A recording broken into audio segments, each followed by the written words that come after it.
ഈശോമിശിഹായ്ക്ക് സ്തുതിയായിരിക്കട്ടെ. ഞാൻ brother Shaiju Adappally, Ernakulam saint Mary's prayer മിനിസ്ട്രിയിൽ നിന്നാണ്. ദൈവഭക്തി തിന്മയെ വെറുക്കലാണ്, സുഭാഷിതം 8:13. അപ്പോൾ എന്താണ് ദൈവഭക്തി? ഒരുപാട് പേര് ചോദിക്കുന്ന ചോദ്യവും ചിന്തിക്കുന്ന കാര്യമാണ്. ഇനി എങ്ങനെ ഭക്തി വേണമെന്നാണ് പറയുന്നത്? അവരുടെയൊക്കെ ഒരു ഭക്തി കണ്ടില്ലേ എന്ന് പറയും. അല്ലെങ്കിൽ ഒരു കപട ഭക്തി എന്നൊക്കെ പറഞ്ഞ് നമ്മൾ മറ്റുള്ളവരെ തരം താഴ്ത്താൻ ശ്രമിക്കും. പക്ഷേ ദൈവഭക്തി തിന്മയെ വെറുക്കലാണ്. മറന്നുപോരുത്, സുഭാഷിതം 8:13. എന്നിട്ട് പറയുകയാണ്, ഈ തിന്മയെ എങ്ങനെയൊക്കെയാണ് വെറുക്കുന്നതെന്ന് പറയുകയാണ്. 1 അഹംഭാവം, 2 ഗർവ്. ഞാൻ വിചാരിച്ചിരുന്നത് അഹംഭാവവും ഗർവും എന്ന് പറഞ്ഞാൽ ഒന്ന് തന്നെയാണെന്ന് വിചാരിച്ചിരുന്നത്. ഇപ്പം രണ്ടും രണ്ടായിട്ടാണ് വചനം പറഞ്ഞു തരുന്നത്. അപ്പോൾ അഹംഭാവം, ഗർവ്, ആ പൊങ്ങച്ച സ്വഭാവമൊക്കെ ഇല്ലേ, എന്നെ കഴിഞ്ഞ് വേറെ ആളില്ല. 3ാമത്തെ കാര്യം ദുർമാർഗം.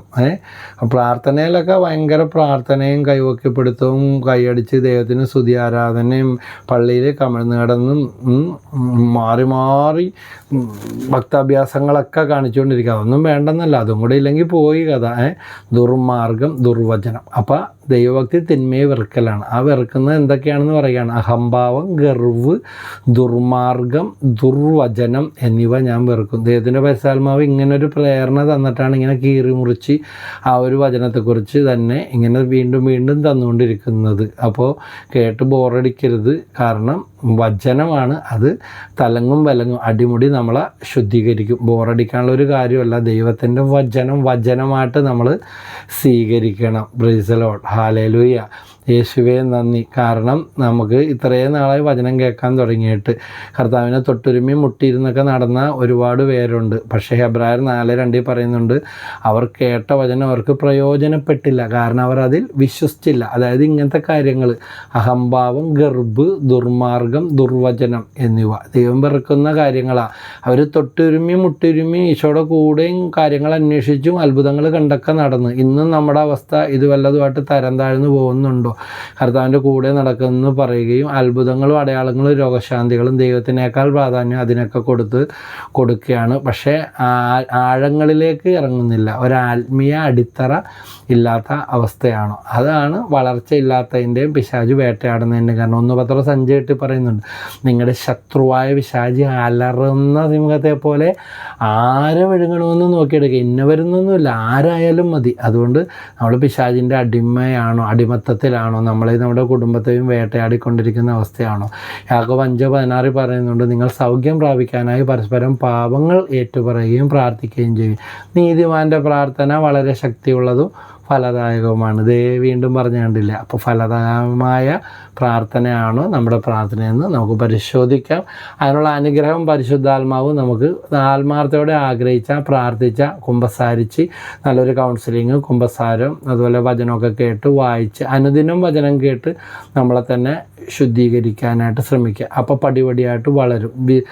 മോസസ് ദ ബ്ലാക്ക് എന്ന് പറഞ്ഞൊരു സെയിൻറ്റിൻ്റെ സംഭവം കഥ വായിച്ചത് ഓർക്കുകയാണ്. അതായത് ഒരു മോഷണ ഇതിൽ പരാജയപ്പെട്ട് അവിടെ നിന്ന് പിടിക്കപ്പെടുമെന്നായപ്പോൾ രക്ഷപ്പെട്ട്, മോഷണം പരാജയപ്പെട്ടു, പിടിക്കപ്പെടുമെന്നായപ്പോൾ അദ്ദേഹം ഓടി ഈ സന്യാസികളുടെ പിള്ളത്തൊട്ടിൽ എന്നാണ് ഈജിപ്ത് ഇസിദോറിൻ്റെ ആശ്രമത്തിൽ അഭയം പ്രാപിക്കുകയാണ്. അവസാനം അദ്ദേഹം അവിടെ നിന്ന് പോകാനൊരുങ്ങിയാണ്. കാരണം സന്യാസികളുടെ കൂടെ ജീവിക്കാൻ തുടങ്ങി.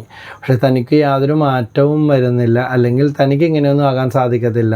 ഇസിദോറിനെ കണ്ട് യാത്ര പറയുകയാണ്. തനിക്കിതിലൊന്നും മാറ്റം വരാൻ പോകുന്നില്ല, ഇതുപോലൊന്നും ജീവിക്കാൻ, വിശുദ്ധിയിൽ ജീവിക്കാനൊന്നും പറ്റത്തില്ല ഈ സന്യാസികൾ ജീവിക്കുന്ന പോലെ. അപ്പോൾ ഉദയസൂര്യനിലേക്ക് അവനെ വിളിച്ച് ഉദയസൂര്യനിലേക്ക് കൈകൾ ചൂണ്ടിക്കൊണ്ട് സന്യാസി പറഞ്ഞു, ഇതാ പ്രഭാതത്തിൽ എത്ര സാവകാശത്തിലാണ് ഈ ഇരുളിനെ കീറി മാറ്റിക്കൊണ്ട് സൂര്യരശ്മികൾ, ഉദയരശ്മികൾ ഈ ഭൂമിയിലേക്ക് പതിക്കുന്നതെന്ന് കാണുക. അത് അയാളുടെ ബുദ്ധിക്ക് വലിയ പ്രകാശം കിട്ടുകയും മാനസാന്തരപ്പെടുകയും ചെയ്തെന്നൊക്കെയാണ് പറയപ്പെടുന്നത്. എന്തായാലും ഇതാ ആശ്രമം വിട്ടു പോകാൻ ഇരുന്നവൻ അങ്ങനെ പോകാതെ അത് പടിപടിയായിട്ട് അവരുടെ ജീവിതത്തിന് അതൊരു വഴിയായി തീർന്നു. അതുകൊണ്ട് ഒറ്റയടിക്ക് നമുക്ക് ആർക്കും എന്നും പറഞ്ഞ് ഞാനും മനുഷ്യനല്ലേ, ബലഹീനാണെന്നും പറഞ്ഞ് ജീവിതകാലം മുഴുവൻ പഴയ തെറ്റുകൾ ആവർത്തിച്ചുകൊണ്ട് ജീവിക്കാനല്ല. എത്രയും പെട്ടെന്ന്, കാരണം നാളെ ഉണ്ടാവുമെന്ന് എനിക്കും ഉറപ്പില്ല, നമുക്കും ഉറപ്പില്ല, ആർക്കും ഉറപ്പില്ല. ഇന്ന് വിളിച്ചാൽ ഇന്ന് പോകണം, പോയേ പറ്റൂ. പ്രൈസലോ. അതുകൊണ്ടാണ് 23-ാം സങ്കീർത്തനത്തിൽ പറയുകയാണ്, മരണത്തിൻ്റെ നിഴൽ വീണ താഴ്വരയിലൂടെയാണ് ഞാൻ നടക്കുന്നതെങ്കിലും അവിടെ നിന്ന് കൂടെ ഉള്ളതിനാൽ ഞാൻ ഒരനർത്ഥവും ഭയപ്പെടുകയില്ല, ഒരു തിന്മയും ഭയപ്പെടുകയില്ല. അപ്പോൾ ദൈവം കൂടെ ഉള്ളതുകൊണ്ട് ഞാനും നിങ്ങളും ഇങ്ങനെ നേരം വെളുത്ത് രാത്രിയായി ഇങ്ങനെയൊക്കെ പോകുന്നു. പക്ഷേ ദൈവത്തിൻ്റെ കൃപയുള്ളത് കൊണ്ടാണ് ഈ വചനമൊക്കെ ഇങ്ങനെ കേൾക്കാൻ ഒരു താല്പര്യവും വീണ്ടും വീണ്ടും കേൾക്കാനൊക്കെ തോന്നുന്നത്. പ്രൈസലോ. വീണ്ടും പ്രഭാഷകൻ 27:3 പറയുന്നുണ്ട്, ദൈവഭക്തിയിൽ ദൃഢതയും തീഷ്ണതയും ഇല്ലാത്തവൻ്റെ ഭവനം അതിവേഗം നശിക്കും. ചില കുടുംബങ്ങളെയൊക്കെ ശ്രദ്ധിച്ച്, ചില ആളുകളെയൊക്കെ സൂക്ഷിച്ച് നോക്കിയാൽ പുറംപൂച്ചകൾ മാത്രമേ ഉള്ളൂ. നമ്മളാരെയും വിധിക്കുകയല്ല, വിധിക്കാൻ വേണ്ടിയല്ല, നമ്മുടെ തന്നെ നമ്മൾ പരിശോധിച്ചാൽ മതി. നമ്മുടെ കാര്യമല്ലേ പരിശോധിക്കേണ്ടത്. അപ്പോൾ പറയുന്ന ഞാനും കേൾക്കുന്ന നിങ്ങളും മുറിയപ്പെടണം. വചന ഇരുതല വാള, ഹെബ്രായർ 4:12. ദൈവഭക്തിയിൽ ദൃഢതയും തീഷ്ണതയും ഇല്ലാത്തവൻ്റെ ഭവനം അതിവേഗം നശിക്കും. എല്ലാം പോയിട്ട് കയറാൻ നിൽക്കുന്നതിലും ഭേദം പോകുന്നതിന് മുമ്പ് ഇതാ ദൈവത്തോട് ചേർന്ന് നിന്നാൽ. സുഭാഷിതം 16:7 പറയുന്നുണ്ട്, ഒരുവൻ്റെ വഴികൾ കർത്താവിന് പ്രീതികരമായിരിക്കുമ്പോൾ ശത്രുക്കൾ പോലും അവനോട് ഇണങ്ങിക്കഴിയുന്നു. ദൈവത്തോട് ചേർന്ന് നിന്ന നമുക്ക് സിദ്ധിക്കപ്പെടാത്ത അല്ലെങ്കിൽ നടക്കാൻ സാധ്യത പോലും ഇല്ലെന്ന് നമ്മൾ വിചാരിക്കുന്ന കാര്യങ്ങൾ നമുക്ക് ദൈവം അടുപ്പിച്ചടുപ്പിച്ച് ചേർത്ത് തരും. വെറുതെ നമ്മുടെ സ്വപ്നം മാത്രമായിരുന്ന കാര്യങ്ങൾ, അയ്യോ ഞാൻ വിശ്വസിച്ചില്ല, ഇതെങ്ങനെ നടന്ന് ദൈവമേ എന്നൊക്കെ നമ്മൾ പറഞ്ഞു പോകും. നമുക്കിടെ ഭൗതികവും ആത്മീയമായ കാര്യങ്ങൾ വാരിക്കോരി പങ്കുവെക്കാൻ തക്ക രീതിയിൽ ദൈവം എന്നെ നിങ്ങളെ അനുഗ്രഹിക്കും. ഒരുവൻ്റെ വഴികൾ കർത്താവിന് പ്രീതികരമായിരിക്കുമ്പോൾ, അങ്ങനെയാണ് പറഞ്ഞിരിക്കുന്നത്. അനുഗ്രഹത്തിന് വേണ്ടി മാത്രം ദൈവത്തിനെ അന്വേഷിച്ച് നടക്കരുത്. അതൊരു കച്ചവടം പോലെ ആകരുത്.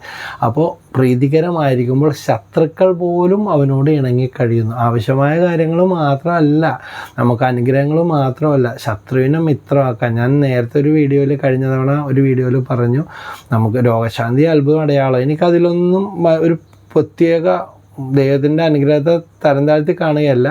കാരണം അത് കഴിഞ്ഞ 37 വർഷമായിട്ട് കുത്തൊഴുക്ക് പോലെ കണ്ടുകൊണ്ടിരിക്കുക. പക്ഷേ ഏറ്റവും വലിയ അത്ഭുതം എന്ന് പറയുന്നത് ഒരു മനുഷ്യൻ്റെ മാനസാന്തരമാണ്. അതുകൊണ്ടാണ് 99 വിട്ടിട്ട് നഷ്ടപ്പെട്ട ഒന്നിനെ തേടി പോകുന്ന ആ ഉപമയൊക്കെ ബൈബിളിൽ പറഞ്ഞത് ശരിക്കും മനസ്സിലാവുന്നത് ഇത് ഗ്രഹിക്കുമ്പോഴാണ്. 99 വിട്ടിട്ട് കാണാതെ പോയി ഒന്നിനെ തേടി. അപ്പോൾ മാനസാന്തരം എന്നതാണ് ദൈവം നമ്മളിൽ നിന്ന് എപ്പോഴും ആഗ്രഹിക്കുന്നത്. മാനസാന്തരം ഉണ്ടാകണമെങ്കിൽ നമ്മൾ തന്നെ തയ്യാറാകണം. വേറെ ആരും വഴിയാരിയിട്ട് കാര്യമില്ല, ആർക്കും അല്ല അതിൻ്റെ ഉത്തരവാദിത്വം. അപ്പോൾ സുഭാഷിതം 19:23 അടുത്ത വചനം, ദൈവഭക്തി ജീവനിലേക്ക് നയിക്കുന്നു. അതുകൊണ്ട് ജീവനോടെ ഇരിക്കണമെങ്കിലും പച്ച പിടിച്ചിരിക്കണമെങ്കിലും അഭിവൃദ്ധി കിട്ടണമെങ്കിലും എന്ത് വേണം? ദൈവഭക്തി വേണം.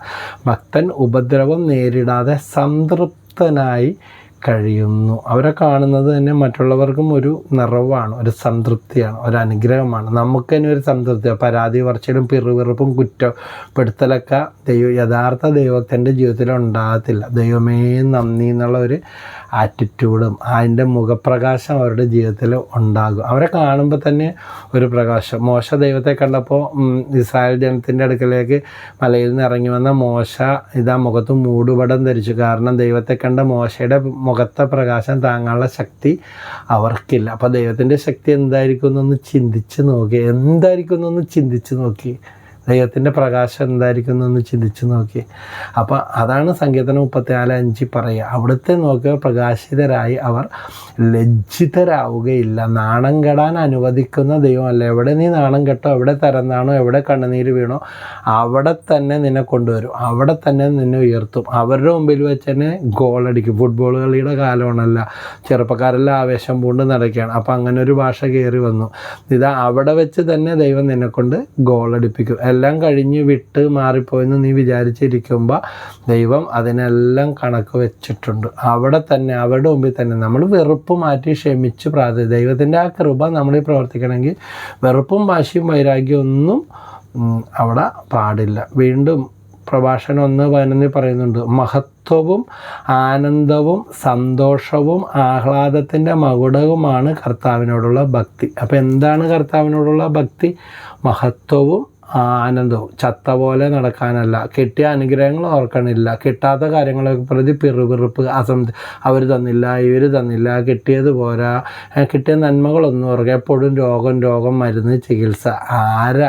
എത്ര വിശുദ്ധരെ എടുത്തു നോക്കും. വിശുദ്ധ കൊച്ചുറേസ്യ പുണ്യാളത്തിയുടെ ജീവിതത്തിലായാലും വിശുദ്ധ അൽഫോൺസ അമ്മ സഹനങ്ങളുടെ പിന്നാമ്പുറങ്ങളായിരുന്നു.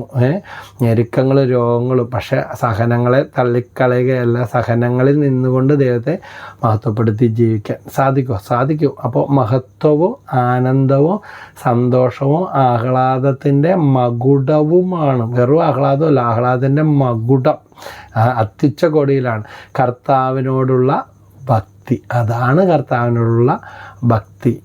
പ്രൈസലോ. 1 യോഹന്നാൻ 2:9 പറയാം, ജഡത്തിൻ്റെ ദുരാശ, കണ്ണുകളുടെ ദുരാശ, ജീവിതത്തിൻ്റെ അഹന്ത, ഇവയുള്ളവയിൽ ദൈവത്തിൻ്റെ സ്നേഹം വസിക്കുകയില്ല. വേറെ എന്തെല്ലാം ഉണ്ടായിട്ട് കാര്യമില്ല. അപ്പോൾ അതുകൊണ്ട് ദൈവസ്നേഹത്തിൽ വസിക്കുക എന്ന് പറയുന്നത് ദൈവഭക്തിയിലായിരിക്കുക എന്ന് പറയുന്നത് തുടക്കത്തിലേ പറഞ്ഞ കാര്യം ഇതാണ്. അത് തിന്മയെ വെറുക്കലാണ്. തിന്മയായിട്ട് കൂട്ടുകെട്ട കോംപ്രമൈസ് ഒന്നും വേണ്ട, ഒരു അഡ്ജസ്റ്റ്മെൻറ്റ് അത് ഈ കാര്യത്തിലില്ല. ദൈവഭക്തി എന്ന് പറഞ്ഞാൽ ദൈവഭക്തി പ്യുവറായിരിക്കണം. അതിൽ മായം ചേർക്കാൻ, വെള്ളം ചേർക്കാൻ പറ്റത്തില്ല. തിന്മയെ വെറുക്കണം, വെറുത്തുപേക്ഷിക്കണം. പാപത്തോട് അറപ്പും വെറുപ്പും വേണം. പാപം നിറഞ്ഞ കൂട്ടുകെട്ടുകൾ ഉപേക്ഷിക്കുക. അതുപോലെ അഹംഭാവം, ഗർവ്, ദുർമാർഗം, ദുർവചനം. സുഭാഷ് 8:13 തുടക്കത്തിൽ കേട്ട വചനമാണ്. സുഭാഷ് 8:13 ഇതൊക്കെ നോട്ട് ചെയ്ത് വെച്ചാൽ വളരെ നല്ലതായിരിക്കും. അപ്പോൾ ദൈവഭക്തി എന്ന് പറഞ്ഞാൽ തിന്മയെ വെറുക്കലാണ്. പ്രഭാഷകൻ 1:15 പറഞ്ഞു, മഹത്വവും ആനന്ദവും സന്തോഷവും ആഹ്ലാദത്തിൻ്റെ മകുടവുമാണ് കർത്താവിനുള്ള ഭക്തി. അതായത് നേരത്തെ പറഞ്ഞതിൻ്റെ അപ്പുറത്തൊരു വശം, ഒരു മറുപുറം എന്ന് പറയില്ലേ, അഹംഭാവം, ഗർവ്, ദുർമാർഗം, ദുർവചനം. അത് പാടില്ല. അതും രണ്ടും കൂടി നടക്കത്തില്ല. 2 വഞ്ചിക്ക് ആലോചിച്ച് പോകാൻ പറ്റത്തില്ലെന്ന് പറഞ്ഞ പോലെ അവസാനം 2 ആവുന്നു പോവും, കവ പൊളിഞ്ഞു പോവും, ആൾ വെള്ളത്തിലോട്ടും പോവും. അതിൻ്റെ ആവശ്യമില്ല. അപ്പോൾ യഥാർത്ഥ ദൈവഭക്തിയിൽ നമുക്ക് ജീവിക്കാം. പുറംപൂച്ചുകളൊക്കെ മാറ്റാം. പ്രൈസലോ. ദൈവം എല്ലാവരെയും അനുഗ്രഹിക്കട്ടെ. അതിനുള്ള കൃപ എല്ലാവർക്കും പ്രദാനം ചെയ്യട്ടെ എന്ന് പ്രാർത്ഥിക്കുന്നു. ഈശോ മിശിഹായ്ക്ക് സ്തുതിയായിരിക്കട്ടെ. യേശുവേ നന്ദി.